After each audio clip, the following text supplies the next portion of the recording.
कभी कभी हम अपने माता पिता से कितने क्रोधित रहते हैं। सोचते हैं कि उनका ध्यान हमारी ओर है ही नहीं, सोचते हैं कि उनके लिए हमारा कोई अस्तित्व ही नहीं, उनसे रुष्ट हो जाते हैं।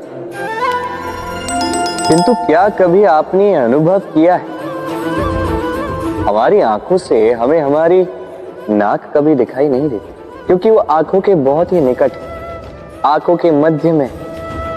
किंतु जब कोई मुख पर प्रहार करे, हाथ सबसे पहले नाक के क्षेत्र को ही ढक लेते हैं। माता पिता भी कुछ ऐसे ही होते हैं, आपकी भलाई के लिए, आपकी सुरक्षा के लिए सदा तत्पर रहते हैं। इसलिए उनके प्रेम को कभी मत आंकिए। आवश्यक नहीं कि उनका प्रेम आपको हर बार स्पष्ट रूप से दिखाई दे, क्योंकि ये ऐसा प्रेम है जो निरंतर आपके साथ ढाल बनकर आपकी रक्षा करेगा।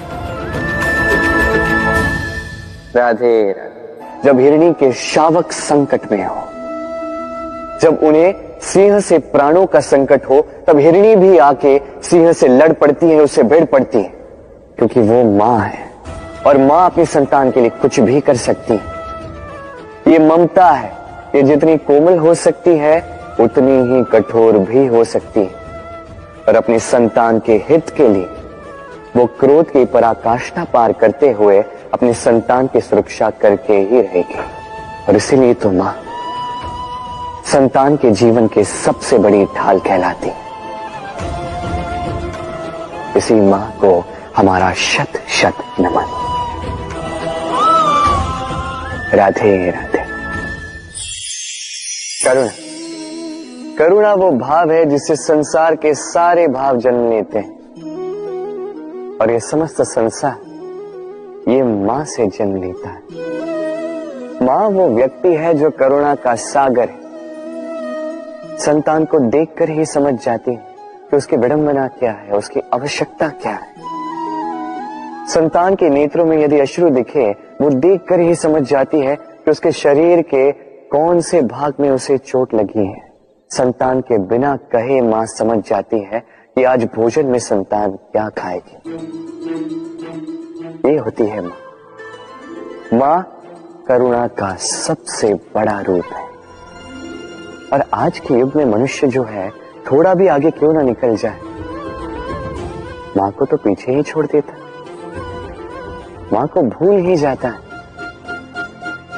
ये भूल आप कभी ना करें, कभी ना करें, क्योंकि मां वो करुणा है जो यदि आपके जीवन से चली गई, उसके पश्चात आप जीवन अवश्य जिएंगे, किंतु कभी जीवन जी नहीं पाएंगे। उसके पश्चात आपके जीवन से आपका ये मूल्यांकन, आपके जीवन से करुणा का ये भाव, ये भी आप खो दोगे। आपकी मां सबसे अधिक महत्वपूर्ण है। यदि मां को खो दिया तो समझ लीजिए सब कुछ खो दिया। इसलिए मां को सदैव स्मरण रखिए, सदैव उसे प्रेम दीजिए, और मेरे साथ कहें राधे राधे हे राधे। आज विजयदशमी, वो दिन है जब श्री राम ने रावण का वध किया। वो दिन है जब श्री राम ने लंका पर विजय प्राप्त की। लोग कहते हैं कि ये अच्छाई की बुराई पर विजय का प्रतीक है। इसे देखने का एक और रूप भी है। जी हां, ये प्रेम के विजय का भी प्रतीक है, ये परिवार के विजय का भी प्रतीक है। आपको तो ज्ञात होगा ही कि रावण महाज्ञानी था, महाशक्तिशाली था, महादेव का परम भक्त था रावण। अब जो व्यक्ति कैलाश पर्वत उठा सकता था, वो व्यक्ति स्वयं एक कटे हुए वृक्ष की भांति श्री राम के चरणों में गिरा हुआ था। क्यों? क्योंकि राम के साथ लक्ष्मण था, वही रावण के साथ विभीषण भी नहीं था। एक और परिवार में बढ़ता प्रेम था, तो दूसरी ओर परिवार में बढ़ती दरार।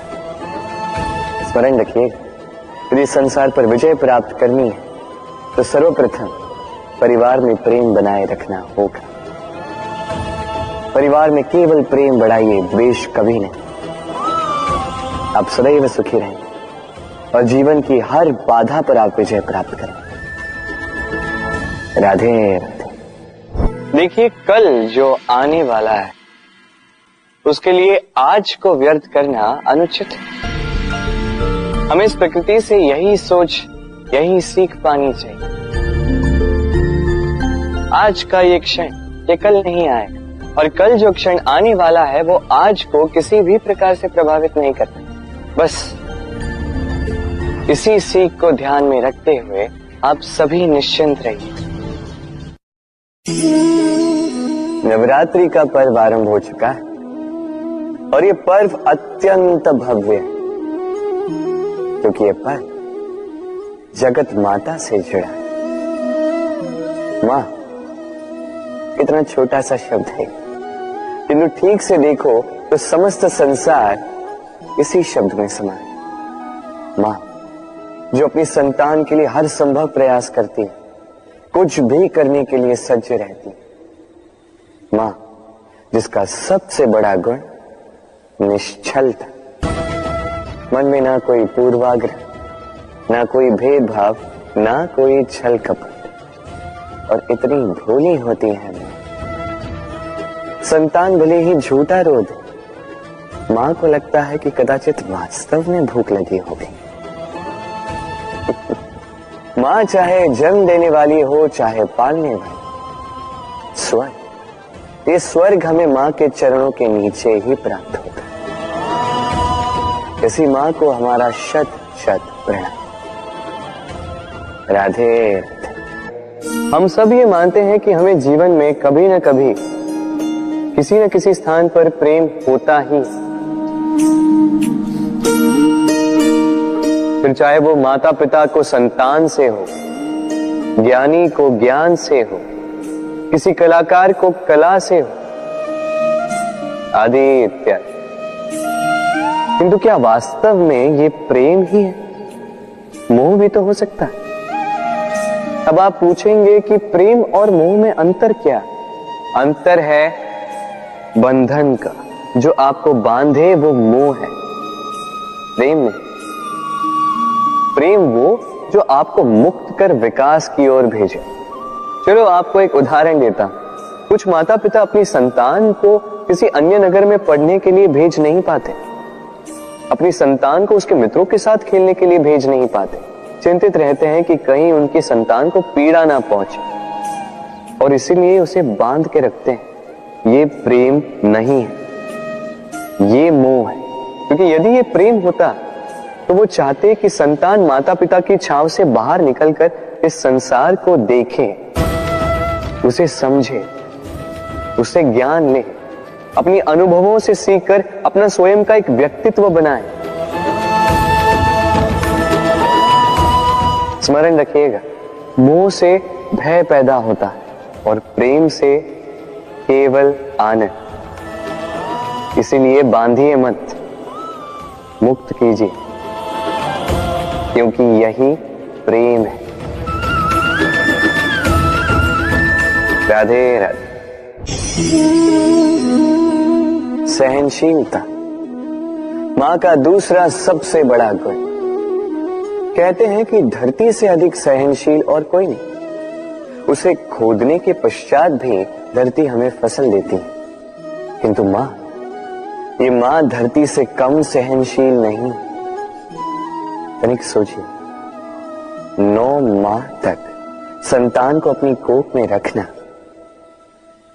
क्या ये सहनशीलता कोई पुरुष दिखा सकता? क्या ये सहनशीलता कोई पिता दिखा सकता है? स्त्री में शील भले, सहनशीलता की परिभाषा उसे मां बनने के पश्चात प्राप्त होती है। स्वयं का अस्तित्व भुलाकर संतान का अस्तित्व बनाती है। शिशु की लात खाकर भी आनंद से उसे दूध पिलाती है। ये होती है मां, और इसी मां जननी को हमारा शत शत प्रणाम। राधे राधे। प्रेम संसार का सबसे पवित्र बंधन है, पर सच पूछो तो ये बंधन से मुक्ति है, स्वतंत्रता है।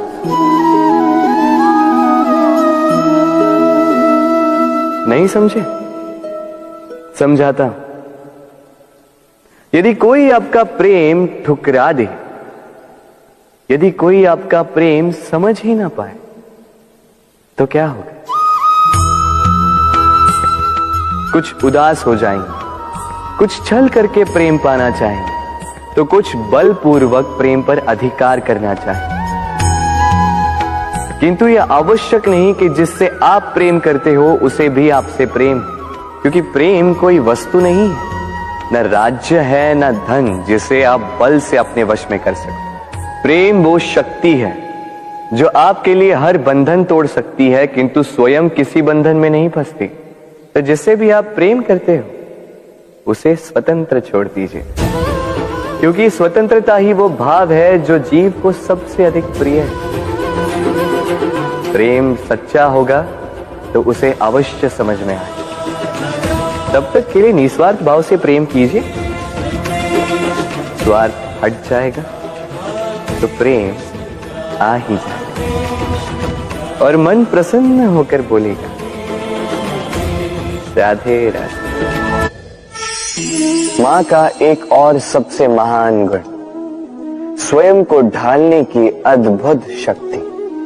जिस प्रकार एक मां स्वयं को ढाल सकती है और कोई नहीं कर सकता।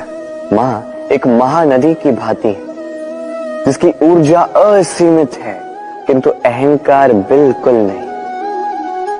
जिस प्रकार एक नदी ढलान के अनुरूप मुड़ जाती है, उसी प्रकार एक मां अपने संतान के अनुरूप ढल जाती है, चाहे जैसी भी परिस्थिति हो। उसके सोने के समय के अनुरूप स्वयं का सोना, उसके जागने के समय के अनुरूप स्वयं का जगना। संतान की इच्छा का भोजन वो स्वयं का मनपसंद भोजन बना लेती है।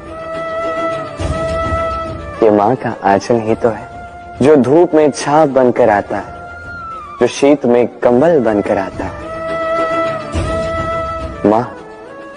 मां ऐसी होती है कि संतान की निद्रा ना टूटे, इसलिए एक करवट सोने का अभ्यास कर लेती है, और इतना स्वयं को केवल वही ढाल सकती है जो संतान की ढाल बन सकती है। इसी मां को हमारा शत शत नमन। राधे राधे।